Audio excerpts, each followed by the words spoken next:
NO accent aigu, 2025, découverte incroyable de l'arche et le plan divin révélé pour la rédemption sacrée. Dans la 3e année de Joachim, roi de Juda, le peuple vivait dans la crainte d'un jugement divin.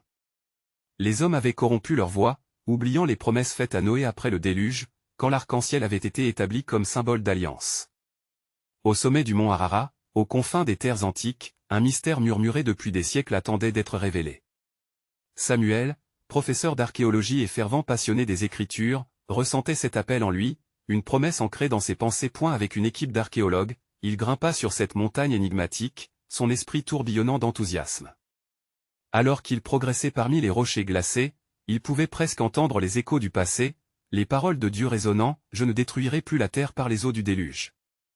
Une présence divine enveloppait Samuel, comme une brise douce et froide qui lui murmurait des mots de réassurance et d'espoir. À leur grande surprise, des morceaux de bois fossilisés émergèrent du sol, comme s'ils avaient attendu des siècles pour être découverts.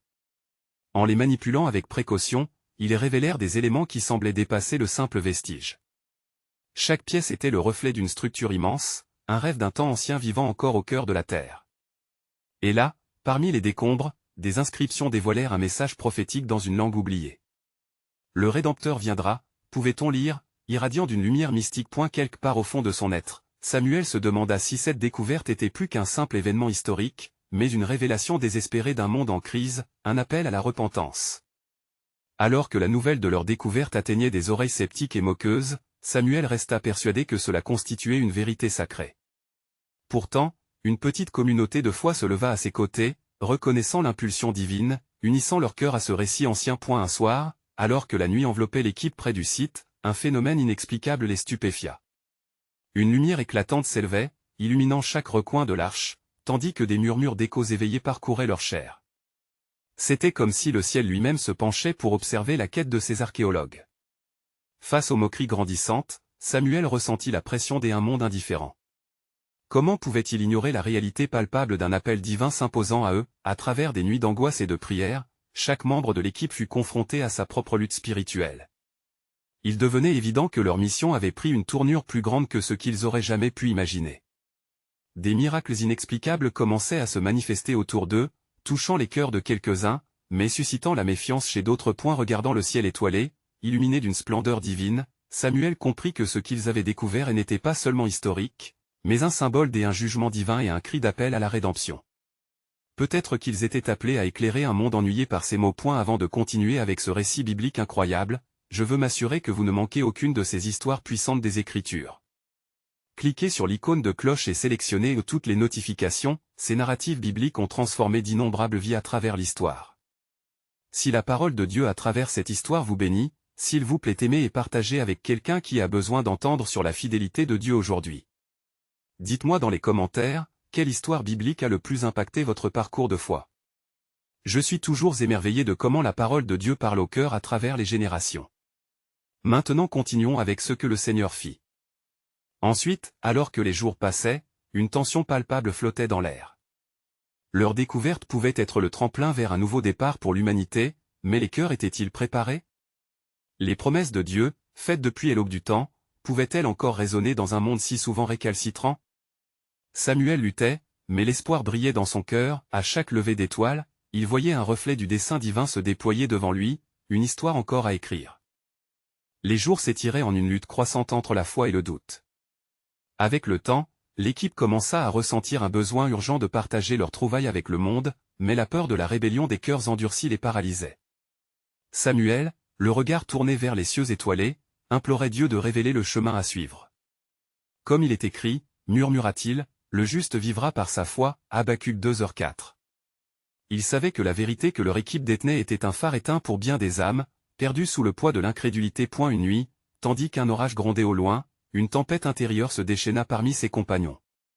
Émoi et cris firent écho dans le campement. Était-il prudent d'aller de l'avant avec leur message divin face à la moquerie chaque jour plus forte?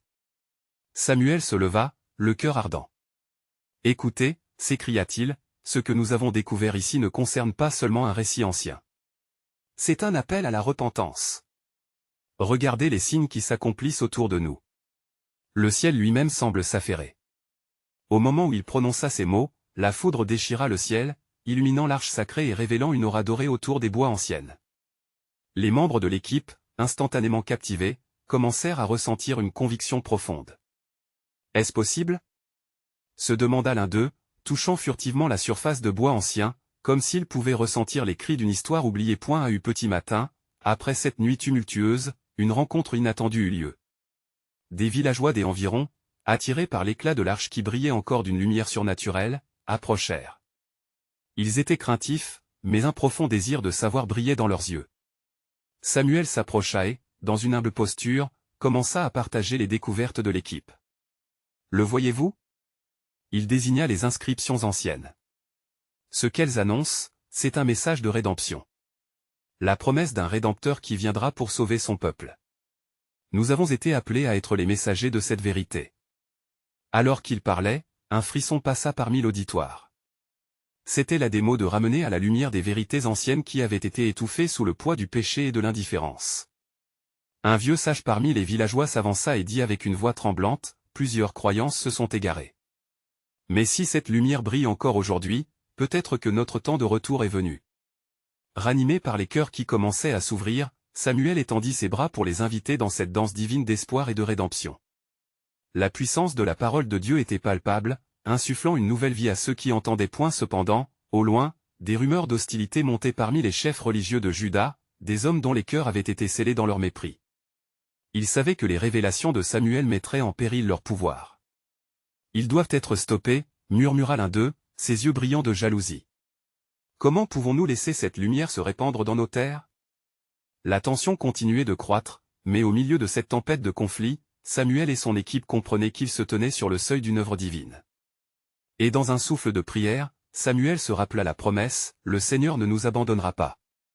Il est la lumière dans les ténèbres », Jean 1h05, prêts à poursuivre leur mission, un murmure du Saint-Esprit les enveloppa tous, leur révélant que le moment déterminant approchait, où la promesse de rédemption serait au cœur de leur histoire. Une nouvelle révélation émergeait, inversement profonde, car comme écrit dans les Écritures, « Dans les derniers jours, dit Dieu, je répandrai de mon esprit sur toute chair » Acte 2h17. Voilà, la véritable quête de la lumière dans les ténèbres ne faisait que commencer. Le matin s'épanouit lentement sur le campement, apportant avec lui la paix troublée par les événements de la veille. Les villageois, rassemblés autour de Samuel, demeuraient suspendus aux paroles de l'homme qui semblait être à la croisée des chemins entre le passé glorieux et l'avenir incertain. Les inscriptions anciennes parlaient de rédemption, mais c'était la lumière qui émanait de l'arche qui captivait véritablement l'assemblée. Samuel sentit une vigueur renouvelée pulse dans son cœur. « Écoutez » conclut-il, tandis que le jour illumine nos visages. Ce que nous avons découvert ici ne doit pas rester caché comme un secret. Ce n'est pas seulement un récit, mais la promesse de notre restauration. Et cette lumière, ne l'oublions jamais, éclaire notre marche. Le vieux sage, dont les mouvements étaient empreints de sagesse, leva la main pour attirer l'attention. « Mon cœur s'anime, Samuel. Mais advenant que notre voix soit entendue, que ferons-nous face aux chefs qui souhaitent nous faire taire ?» La mention des chefs éveilla un murmure de peur parmi ceux qui écoutaient. Samuel, réalisant l'angoisse dans leurs yeux, embrassa leur inquiétude. « Oui, ils nous craignent, pour une bonne raison. Car nous portons un message qui peut renverser des cieux et éveiller des cœurs, un message qui a été longtemps ignoré dans l'ombre. » Alors qu'ils parlaient, le silence fut rompu par un groupe d'enfants jouant à proximité. L'innocence de leur gaieté semblait contraster avec la gravité des mots prononcés. Face à cette dichotomie, Samuel se souvint d'une autre vérité écrite, « Laissez venir à moi les petits-enfants, car le royaume de Dieu leur appartient » Marc 10h14. Il se rendit compte que même les plus jeunes pouvaient être des vecteurs de ce message de lumière, au-delà de la peur et des persécutions. Dans ce moment de réflexion, un autre membre de l'équipe braqua le silence. « N'est-il pas écrit, car il y a de l'espoir pour l'avenir » demanda-t-il, la voix pleine de détermination. « Samuel, nous devons aller vers les chefs et leur montrer que la lumière t'aime sur notre chemin, aussi fragile qu'elle semble, peut guérir les blessures de notre terre. » Samuel hocha la tête, sa détermination fit écho avec l'ardeur croissante dans son cœur. « Nous allons les rencontrer. Mais avant cela, prions ensemble. Demandons à Dieu de faire briller cette lumière dans le cœur des dirigeants afin qu'ils ne la renvoient pas à l'obscurité. » Les villageois unirent leurs voix dans une prière fervente. Des paroles s'élevèrent, mêlées à des soupirs, implorant le ciel pour une intervention divine. Ce faisant, ils touchèrent le cœur de Dieu, rappelant que dans chaque tempête, sa promesse reste fermement ancrée. Peu après, au milieu du prière, des nuages obscurcirent le ciel. Mais cette fois, ce n'était pas un orage de menaces, à la place, une douce brise annonçait quelque chose de nouveau. Une apparence lumineuse éclata alors, et là, dans cette lumière se tenait une silhouette entourée de splendeur, un messager divin. La lumière vient, disait le messager. Votre appel a été entendu. Le temps de l'éveil est proche. Les cœurs des villageois furent inondés d'une paix inattendue. Samuel, le regard enflammé, comprit que le soutien céleste était à portée de main. Un subtil sourire se dessina sur ses lèvres. Ainsi, alors qu'il se préparait à faire face à l'obscurité, le cœur des hommes tremblait sous ce qui pourrait devenir un changement monumental. Le plan de Dieu se dévoilait juste devant eux. Et dans cette douce révélation, un dernier souffle du Saint-Esprit murmura à leurs âmes, « Je ferai de vous un peuple saint, car en ces jours-là, le Seigneur vous révélera des merveilles. » Osée 1h10. L'ombre de la promesse se rapprochait de plus en plus, annonçant un avenir radieux. Le soleil émergea au-dessus des collines, sa lumière dorée projetant des ombres longues sur le sol encore humide de rosée. La clarté du jour apportait une nouvelle assurance, et Samuel, imprégné de la présence du messager divin, se leva face à son peuple, ses yeux brillants d'enthousiasme et de foi. « Mes frères et sœurs, commença-t-il, sa voix résonnant dans l'air frais. Nous avons vu la lumière de Dieu, et maintenant nous devons agir. Et n'ayez pas peur des chefs de notre peuple. Ce que nous portons est plus puissant que toute opposition. Et l'ombre de la mort ne devra plus régner sur nous, car la promesse de vie est en nous. » Les villageois, galvanisés par les paroles de Samuel et l'apparition angélique, échangèrent des regards déterminés. Ils sentaient une nouvelle force, comme si les ancêtres de leur lignée leur insufflaient courage et espoir. Une jeune femme du groupe, nommée Myriam, se leva dans l'assemblée. « Par la grâce du Seigneur, je suis prête à témoigner et à parler au nom de notre peuple, » déclara-t-elle avec fermeté. « Si la lumière nous guide, alors allons retourner leur cœur vers Dieu. » Samuel acquiesça avec approbation. « Oui, Myriam. Allons, ensemble, présentons notre demande devant les chefs. Que notre voix s'élève comme un cri de ralliement pour tous ceux qui sont perdus dans l'obscurité. » Ils se mirent en marche, l'ardeur dans leurs pas résonnant comme un écho du cœur de Dieu. Les enfants suivaient, chantant des refrains de joie et d'espérance, ignorant les dangers qui les attendaient, portant la lumière dans un monde en quête de vérité. Leur rire formait une mélodie céleste, créant un contraste avec le sérieux de la mission. À quelques pas de là, dans une salle de rassemblement richement ornée, les chefs se réunissaient, leurs visages marqués par l'inquiétude. Ils discutèrent des rumeurs d'un mouvement qui grandissait parmi le peuple, déterminé à étouffer cet esprit de rébellion avant qu'il ne prenne de l'ampleur. Et l'un des eux, un homme vieux et avisé, leva la main, interrompant le tumulte. « Mes amis, si une flamme brûle dans le cœur de ce peuple, il nous faut la circonscrire avant qu'elle ait incendie toute la terre. Préparez-vous à les affronter, nous devons préserver notre autorité, même si cela signifie recourir à des méthodes sévères. » Dans ce moment de décision sombre, le ciel au-dessus du rassemblement des chefs s'obscurcit légèrement, comme si la colère divine était sur le point d'éclore. Samuel et son groupe approchèrent, animés par une force nouvelle, leur cœur fervent et la foi engageant leur voix. « Chef d'Israël, » commença Samuel, levant les mains, « nous ne sommes pas ici pour faire la guerre, mais pour éclairer.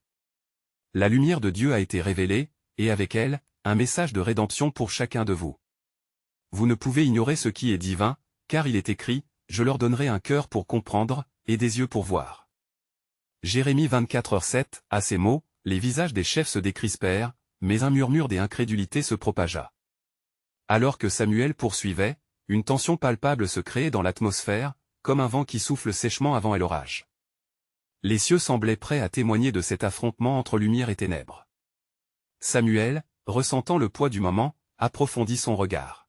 « Si vous refusez d'accepter ce don sacré, vous risquez de renoncer à votre place dans le dessein éternel de Dieu. La grâce est à la portée de tous, même ceux qui gouvernent. » Le silence de la salle fut interrompu par un bruit lointain, et un frisson parcourut l'assistance, rappelant que la lumière, même dans l'obscurité, pouvait provoquer des répercussions inattendues. Les choix qui allaient être faits ce jour-là allaient marquer une génération. « Je vous le dis, » poursuivit Samuel, sa voix résonnant comme un tonnerre paisible, « votre échange avec la lumière doit se faire aujourd'hui, car le ciel s'ouvre et la sévérité ne doit plus être le seul guide. Dieu se lève pour faire naître un souffle de renaissance. » La vérité de la parole apportée se heurtait au scepticisme. Quel choix feraient les chefs face à ce nouveau jour? Leurs âmes, comme celles d'une terre préparée, attendait le semencier, tandis qu'un dernier murmure de Dieu résonna, « Car je restaurerai la fortune de mon peuple, je les amènerai au pays que j'ai promis. » Jérémie 30, 3, ainsi, dans la tension divine de cet instant, un choix imminent émergeait, soulignant le chemin à suivre tous ensemble. Dans ce moment de vérité, les cœurs étaient suspendus, leur destin scellé par le plan souverain de Dieu. Les cœurs battants, le peuple de Dieu se tenait devant les chefs, prêt à provoquer un changement. Samuel, conscient du poids de sa voix, devait désormais faire face à leur scepticisme avec une sagesse inspirée. Elle assemblée, le regard fixé sur lui, scrutait chaque mouvement, chaque parole comme si elles étaient des morceaux d'un puzzle divin à assembler. « Ô, chef d'Israël » implora Samuel, sa voix empreinte d'une gravité spirituelle. « Il y a un temps pour tout, un temps pour parler et un temps pour écouter. Le Très-Haut vous appelle aujourd'hui à l'humilité, à la repentance. Ne restez pas accrochés à une autorité éphémère, mais ouvrez vos cœurs à la lumière qui se présente à vous. » Les chefs échangèrent des murmures inquiets. Et l'un d'eux, nommé Éliésée, un homme de haute stature, se leva. « Samuel, pourquoi devrions-nous écouter la voix de ce peuple troublé? La tradition est notre ancre en ces temps tumultueux. Que sais-tu des voix du Seigneur qui nous commande de préserver notre ordre contre le tumulte des masses? » Samuel sentit un frisson passer dans le peuple, il avait touché une corde sensible. « Éliésée, répondit-il avec calme, n'oublie pas que notre force vient non pas d'une tradition figée, mais de la relation vivante avec notre Créateur. Écoute le prophète Ésaïe, qui dit, « Ne me rappelle plus les choses anciennes, ne pense plus aux choses passées. Voici, je fais éclore une chose nouvelle, elle est déjà en germe. » Ésaïe 43, 18-19, un silence troublé régna. Myriam, observant et l'audience, croisa le regard de Samuel et, prenant courage, elle s'avança. « N'apportons-nous pas la promesse de réconciliation aux chefs? Si leur cœur se ferme à la lumière, comment pourront-ils se tourner vers ce qui est bon et juste? La parole de Dieu est vivante. » À ces mots, une clarté soudaine irradia de Samuel. Qu'un porte-parole de Dieu se lève en cette heure. Que toute circonlocution cesse et que la vérité émerge du fond de nos âmes. Quelles sont vos craintes les plus sombres? Faites-les éclater à la lumière, car seul celui qui se dévoile sera délivré. Les chefs, apercevant la force de l'appel, commencèrent à se fissurer. Éliésée, toujours sur la défensive, répondit, « Et que feras-tu si nous restons sur notre position? Que diras-tu à tes compagnons si nous ignorons ta voix? » Samuel leva les mains, sa volonté d'éradiquer toute division se manifestant. « Je serai un témoin des œuvres de l'Éternel, quoi que cela implique. Ce qui se produira maintenant, je le déclare par la puissance d'un Dieu vivant, je vais faire une chose nouvelle, maintenant ça germe. Ne le savez-vous pas? » Ésaïe 43, 19, un murmure d'approbation se propagea parmi le peuple. Le ciel, comme tourné vers la scène, s'assombrit davantage, comme en attente d'un verdict céleste. En réponse à cet affrontement spirituel, la voix de Dieu se fit entendre dans le cœur des assemblées, un appel puissant à la repentance et à la lumière. « Écoutez, ô chefs, reprit Samuel, son regard fixé sur eux avec une intensité renouvelée, vous êtes les gardiens de notre peuple, mais vos décisions ont des conséquences éternelles. Le temps de l'indifférence est révolu. Réveillez-vous pour comprendre le plan divin qui se déploie. Pour chaque alliance rompue, Dieu se lève pour restaurer. Le message de rédemption est pour vous aussi. » Éliésée balaya le regard sur ses semblables, cherchant une lueur de soutien, mais il savait qu'un vent de changement soufflait sur cette assemblée. Il n'y avait pas de retour en arrière et, dans son cœur, une bataille se livrait entre l'ancien et le nouveau, entre l'orgueil et la soumission à Dieu. « Je sens en moi un éclat de vérité qui secoue mes entrailles, » murmura-t-il, tandis que l'angoisse et la promesse de renaissance se mêlaient dans son esprit troublé. Samuel observa le conflit intérieur de ses opposants et les exhorta à s'aligner avec ce qu'érigeait le ciel. Que chacun se prononce dans cet instant crucial. Votre choix aujourd'hui peut déterminer l'héritage d'une nation. N'oubliez pas, celui qui entend ma parole et croit à celui qui est m'a envoyé à la vie éternelle. Jean 5h24, le tableau dramatiquement peint devant les cœurs rivés prendrait une tournure, leurs âmes étaient à la croisée des chemins, et le destin d'Israël se figeait dans l'éveil qui s'engendrait au-dessus d'eux. Alors que la scène se figeait, une promesse silencieuse flottait dans l'air, tel un murmure sacré. Quelque chose de nouveau était sur le point de se réaliser, imprégnant l'espace. Le dessein de Dieu se déployait dans la lumière, illuminant les ténèbres de leur méfiance, l'heure du choix approchait. Il était écrit, il en sera ainsi, comme le jour qui viendra pour tous ceux qui attendent dans l'espérance. le moment de la révélation, où le plan de Dieu pour la rédemption sacrée se cimenterait, était à portée de main. Samuel, les yeux emplis de détermination, fixa chaque chef rassemblé devant lui. Un profond silence pesait sur l'assemblée, chaque visage trahissant des sentiments diamétralement opposés, préoccupation, hésitation, mais aussi une curiosité naissante. Au fond de lui, il ressentit un frémissement, comme si le Saint-Esprit s'activait pour préparer une révélation mémorable. Écoutez bien, poursuivit-il sans détour, Dieu ne cherche pas des leaders figés dans leur tradition, mais des cœurs ouverts à l'inédit. L'Éternel a promis, je vais donner un cœur nouveau et je mettrai un esprit nouveau au-dedans d'eux. Ézéchiel 36, 26, quelle promesse joie pour ceux qui aspirent à ce renouveau. Un murmure désapprobateur émergea du rang des chefs. Éliésée, de son ton dominateur, s'adressa à Samuel. Qu'en sait-on, Samuel? Que feras-tu si nos craintes s'avèrent justifiées? Si le peuple se retourne contre nous pour aller vers de fausses idoles et des promesses trompeuses? Samuel inspira profondément, une sagesse calme semblait émaner de sa présence. Éliésée, n'oublions pas les paroles du roi David, confie-toi en l'Éternel de tout ton cœur, et ne t'appuie pas sur ta prudence. Proverbe 3h5, à quoi cela servirait-il de garder jalousement notre autorité si elle nous éloigne du chemin du Seigneur? Les visages des chefs se durcirent et l'atmosphère était chargée d'une tension palpable. Immédiatement, un cri de désespoir émanant de la foule rompit ce climat d'attente. Nous avons soif de vérité, pas de faux enseignements. Un homme du peuple, au front plissé par l'angoisse, interpella les chefs. Quand la lumière du ciel brillera-t-elle sur nous? Samuel, fort de ce cri, leva à nouveau les mains. Éternel, éclaire nos cœurs ce jour. L'assemblée tout entière tressaillit, comme si une onde spirituelle avait traversé le camp. Ils savaient qu'un tiers invisible s'était joint à eux, incitant les âmes à réfléchir profondément sur leurs conditions. Un regard intense s'échangea entre Myriam et Samuel. Inspirée par le Saint-Esprit, elle proclama son constat avec ferveur. Ce n'est pas seulement l'autorité des chefs que nous devons questionner, mais l'autorité divine qui est sur le point de se manifester.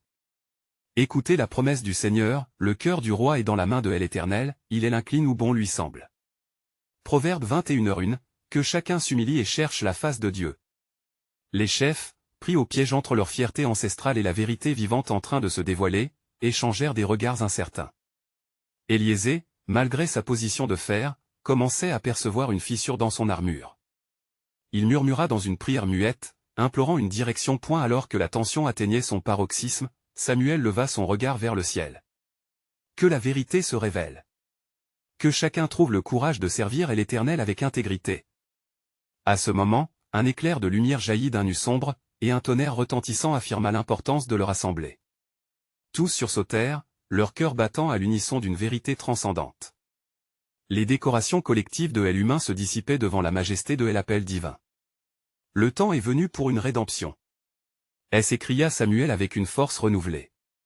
Chaque âme présente fut frappée par une conviction soudaine. Dans une soudaine agitation, tous les chefs un par un tombèrent à genoux. L'appel de Samuel vibrait dans le cœur de chacun.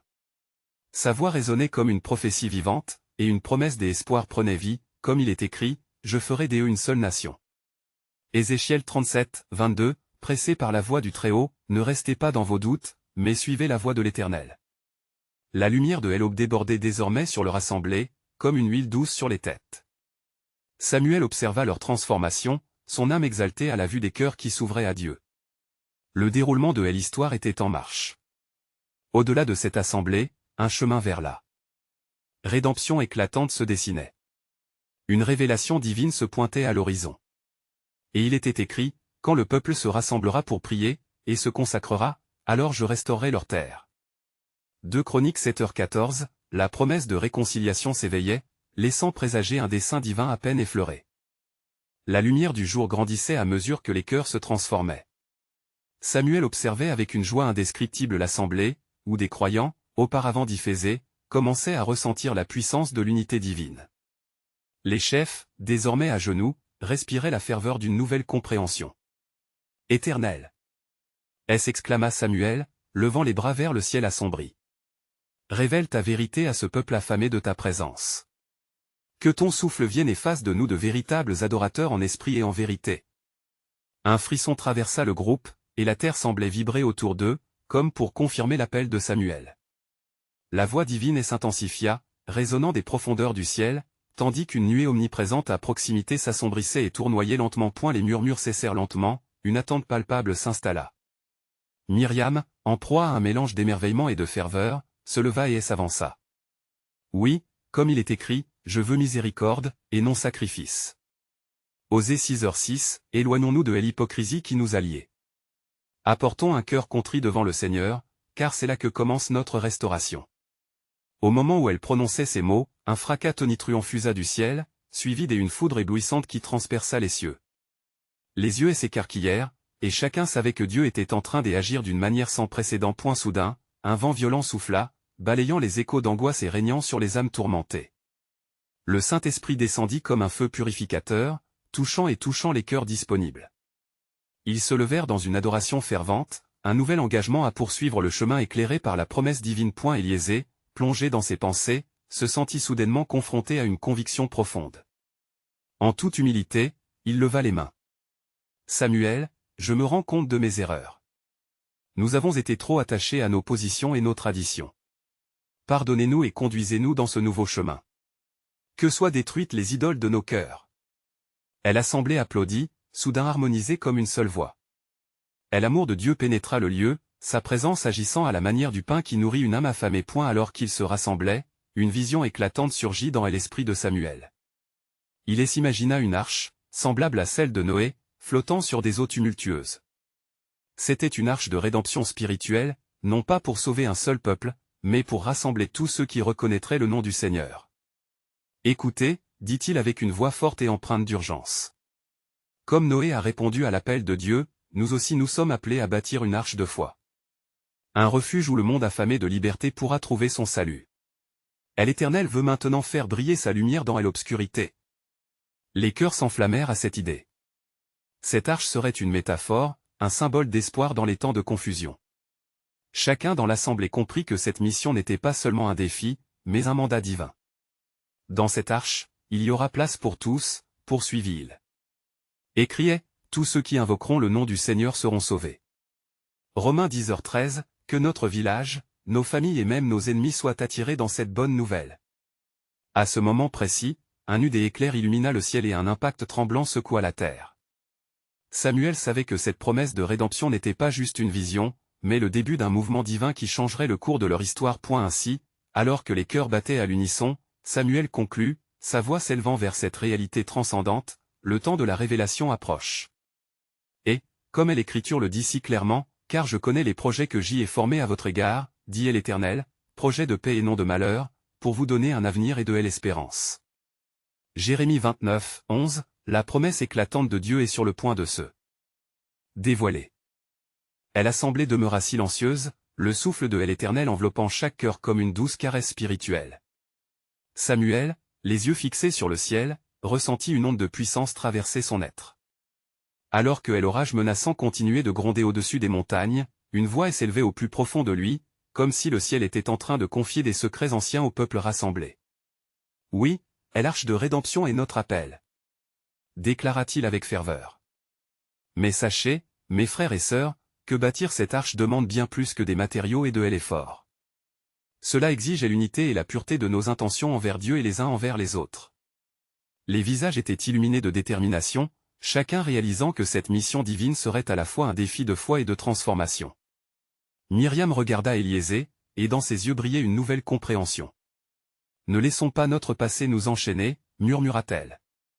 Que nos cœurs soient ouverts, et que nous édifions ensemble, main dans la main. » Soudain, une nouvelle lumière, plus douce et claire, apparut à l'horizon. Comme si un doigt divin touchait la surface tumultueuse de l'eau, une paix inexplicable dissolvait la tension dans l'air. Samuel leva la tête, conscient que la présence divine s'immisçait parmi eux, irrésistible et puissante. Ainsi dit l'Éternel, annonça une voix résonnante, remplissant l'espace d'une majesté qui ébranla leurs esprits.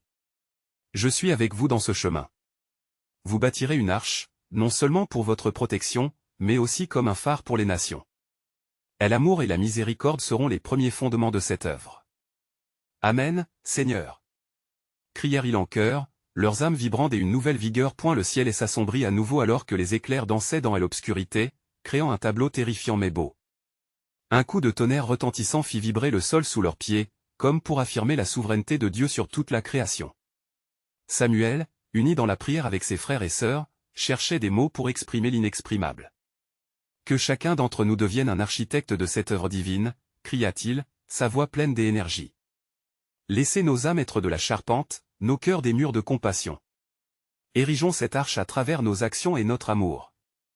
Les paroles de Samuel résonnèrent comme un écho saint, et l'assemblée se leva en réponse, unissant leurs voix dans un chant nouveau, une mélodie des adorations qui jaillit du fond de leur cœur. Chaque chant résonnait comme un cri de guerre, une déclaration de foi affirmée dans la promesse du Dieu vivant. Alors qu'il semblait perdu dans cette ambiance céleste, une vision apparut à Samuel. Des multitudes de gens, provenant de toutes nations, dépassaient les frontières établies, et s'approchant de l'arche qu'il construisait. Éliève un élan émouvant et révélateur de l'amour universel de Dieu. Observez, s'écria Samuel, les larmes aux yeux. Dieu a prévu une réunion des cœurs. La prophétie se réalise, et comme il est écrit, les nations marcheront vers ta lumière, et les rois vers l'éclat de ta clarté. Ésaïe 60, 3, l'assemblée frémit, des grâces silencieuses s'élevant vers le ciel. La promesse d'une rédemption encore plus grande transcendant leur compréhension humaine était à leur porte. Samuel, saisissant la profondeur de cette révélation, savait que le chemin raide serait périlleux, immense et sacré. L'obscurité, pour l'instant éloignée, n'était pas vaincue, mais la lumière du Seigneur brillait et les guidait avec témérité. Tenez ferme dans la foi, conclut Samuel avec une voix vibrante, car le Moïse du temps présent, le prophète de l'avenir, se dévoilera au monde.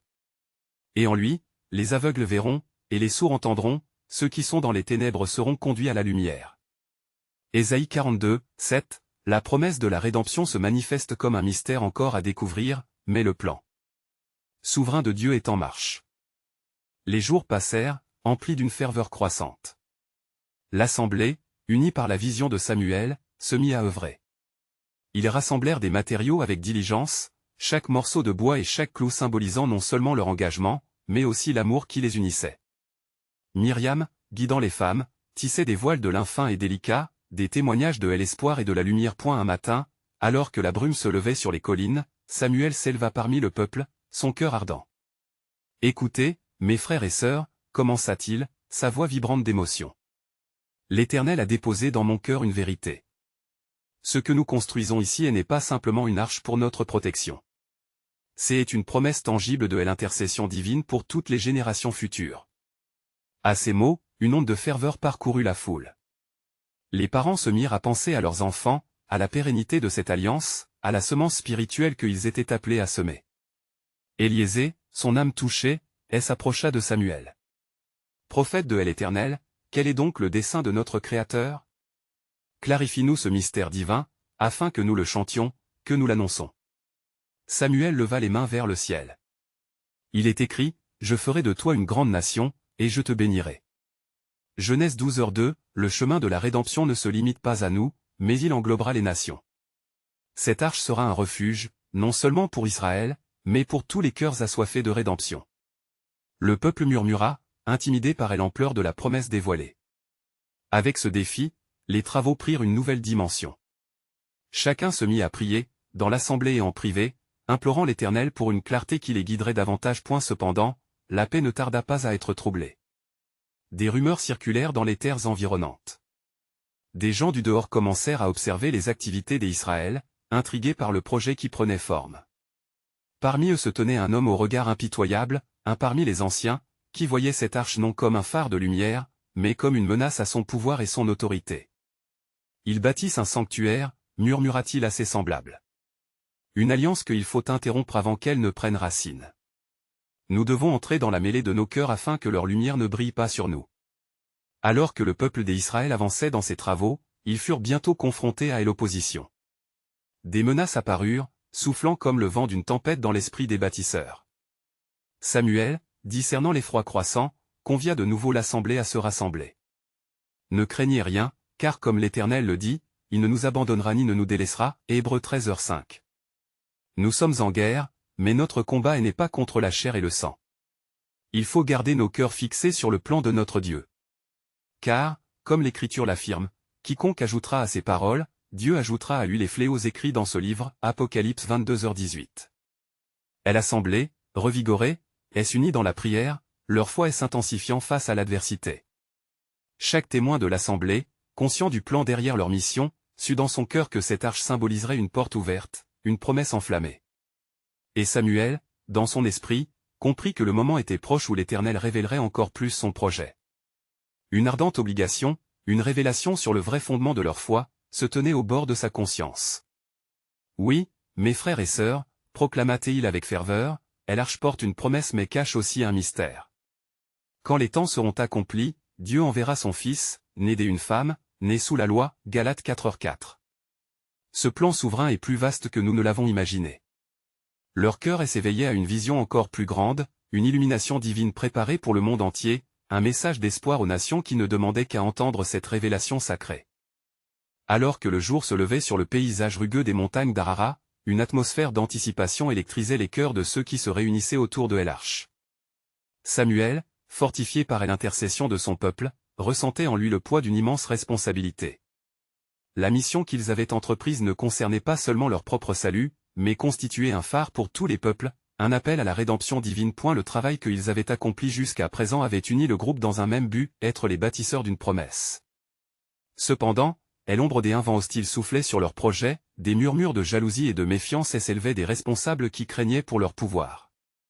La lumière qui émanait de leur noble quête ne pouvait être ignorée, mais devait être contenue. À l'aube d'une nouvelle journée, Samuel rassembla le peuple. Mes bien-aimés, commença-t-il avec un ton empreint de ferveur, ne soyez pas troublés par les événements qui se trament dans l'ombre. Souvenez-vous, comme il est écrit, le Seigneur combattra pour vous, et vous, gardez le silence, Exode 14h14. Nous ne sommes pas seuls. L'Éternel est notre défenseur. Les paroles de Samuel résonnaient comme une cloche d'espoir qui réveille des cœurs endormis. Les visages se levaient vers lui, des regards cherchant la confirmation d'un ciel en détresse. Les villageois, leurs mains couvertes de poussière et de sueur, avaient besoin d'être ravivés, de prendre conscience que ce qu'ils façonnaient ne resterait pas une arche de bois, mais deviendrait un symbole vivant de l'alliance divine. Ce jour-là, une opportunité se présenta alors qu'un groupe de villageois approcha de leur campement, intrigués par les récits d'une lumière éblouissante émanant de l'arche. Parmi eux se trouvait un homme, Mélach, reconnu pour sa sagesse, connu pour avoir voyagé aux confins des royaumes. « Samuel, dit-il d'un ton grave, j'y ai entendu tes paroles, mais je suis ici pour poser une question. Que signifie vraiment cette lumière ?» Samuel prit un moment pour réfléchir, puis répondit avec conviction. « Cette lumière est la présence de Dieu parmi nous, un appel à la repentance et à la réconciliation. Elle éclaire le chemin de ceux qui sont perdus et désespérés. Comme il est écrit, je suis la lumière du monde. Celui qui me suit ne marchera jamais dans les ténèbres, mais aura la lumière de la vie. Jean 8h12. Le peuple, touché par cette révélation, commença à murmurer des mots d'encouragement. La lumière, en effet, devenait plus évidente pour ceux qui choisissaient de croire. Samuel, animé par le Saint-Esprit, poursuivit, « Nous sommes appelés à porter ce flambeau et à le partager avec ceux qui ne le connaissent pas encore. Car, en vérité, l'arche que nous bâtissons symbolise notre vie en Christ, étant une promesse de rédemption et de refuge pour tous les âmes affamées. » Les villageois se levèrent, unis par une volonté de faire briller cette lumière au-delà des limites de leur terre. Samuel invita 2 membres de l'équipe à commencer à partager de porte en porte, révélant la grande nouvelle de l'arche et de la promesse qui lui était attachée. Les récits du Christ à venir, le Rédempteur, reverdirent leurs âmes et remplirent leur cœur d'un feu renouvelé. Cependant, alors qu'il s'apprêtait à agir, la rumeur d'un danger imminent parmi les chefs se répandit comme une traînée de poudre. Un appel à se rassembler fut rapidement lancé, et les craintes émergeaient des profondeurs des cœurs. Samuel, conscient de la menace, exhorta son peuple à la prière. La prière est notre bouclier. Dans chaque affrontement, implorons l'Éternel, car il est à nos côtés. Comme il est écrit, ordonnez à l'Éternel vos voies, et il dirigera vos pas, Proverbe 16h3. Les cœurs, témoins de la force de cette unité, s'élevèrent en une prière fervente, demandant des signes et des merveilles. Au moment où leurs voix se joignaient, une connexion spirituelle se forma, une chaîne humaine alliant foi et espoir nourrie par l'espérance d'un sauveur à venir. Un homme du conseil, pris dans la tourmente de ses doutes, prit la parole. Samuel, que ferons-nous si nos craintes se réalisent? Si nous devenons la cible de leurs flèches? Samuel répondit avec assurance, ne craignez rien. Confions-nous en Dieu, car tout plan machiavélique, tout complot formé contre nous, se briseront au contact de sa volonté. Il est notre bouclier, tant que nous tiendrons ferme dans la foi. Rappelez-vous toujours cette promesse, l'Éternel est ma lumière et mon salut, de qui aurais-je crainte? Psaume 27, 1. Les mots de Samuel résonnaient au-delà des simples murmures, érodant les peurs et amplifiant la lumière en chacun de leur cœur. En ce moment béni, un fervent désir de combattre pour la vérité et d'éclairer les ténèbres s'éveilla parmi eux. Samuel, ouvrant avec ferveur ses bras, les exhorta, « Soyons des porteurs de lumière et d'espérance, sachant que chacun a un rôle à jouer dans ce plan souverain de Dieu. Que notre amour pour notre Créateur et notre engagement envers nous-mêmes soient un refuge pour le monde. » Et comme il était écrit, le cœur du juste est dans la main de Dieu. Ce n'était qu'un début, une semence plantée. Et l'histoire de leur bataille pour la lumière était sur le point de commencer, et le plan de Dieu pour la rédemption sacrée se déployait d'une manière que même les cieux attendaient avec impatience. Le peuple se tenait là, prêt à avancer, à revendiquer leur place dans l'histoire de Dieu car dans l'obscurité comme dans la lumière, c'était là que se révélait leur véritable destinée.